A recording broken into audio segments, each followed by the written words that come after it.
I think my mind has a very efficient sorting machine.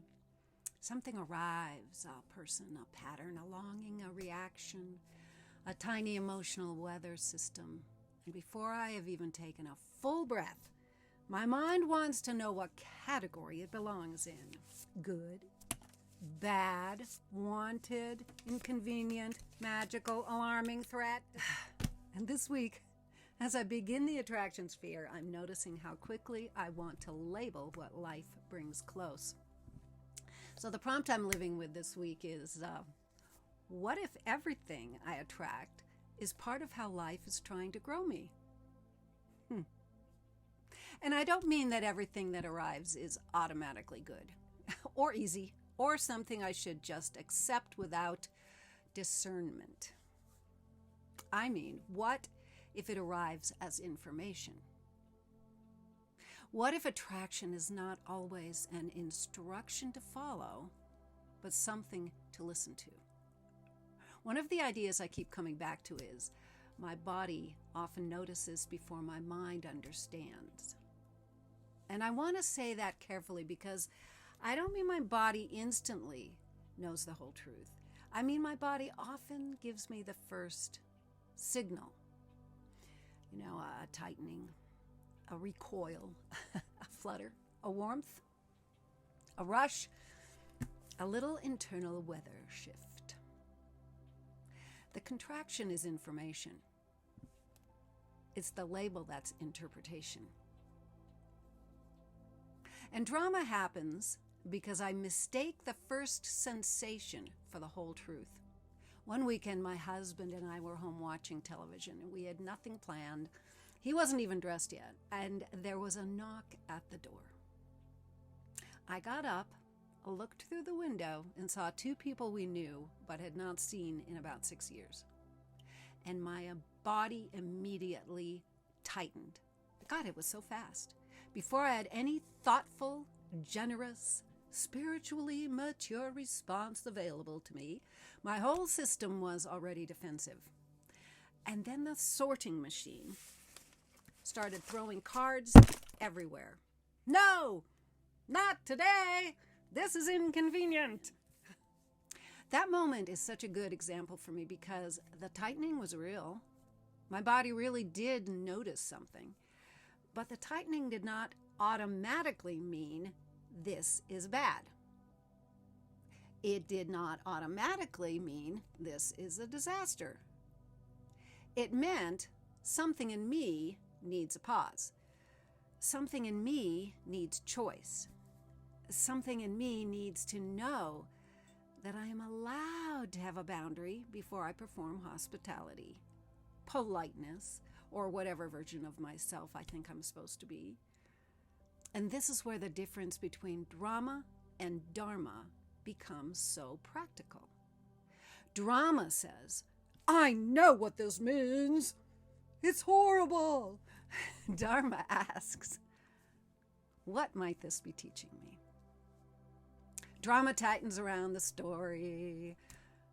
Dharma listens for the current underneath it.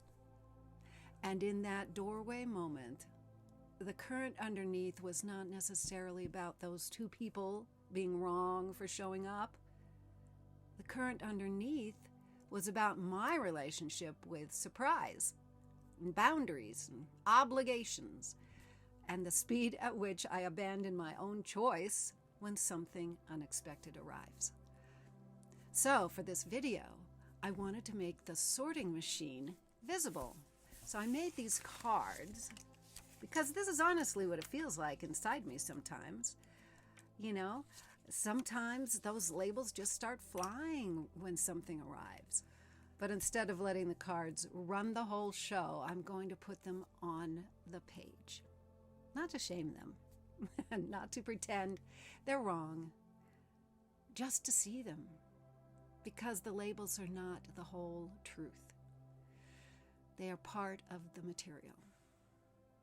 And underneath all of this, underneath the story, underneath the reaction, underneath the labels, I want to illustrate the river, the Dharma current, the part of life that may be moving even when I don't understand what has arrived yet. Here, I'm letting the labels become part of the page. Good, bad, alarming, Dharma, drama, inconvenient. The mind makes its first layer. The body leaves its marks, and then the gold begins to move through. Not to cover the drama, not to make the reaction wrong, but to remind me that there may be a deeper current underneath it. The label is not the whole truth. The reaction is not the whole truth. It is material, something to place, tear, soften, and listen through. This is the golden Dharma river, the part of life moving underneath the story.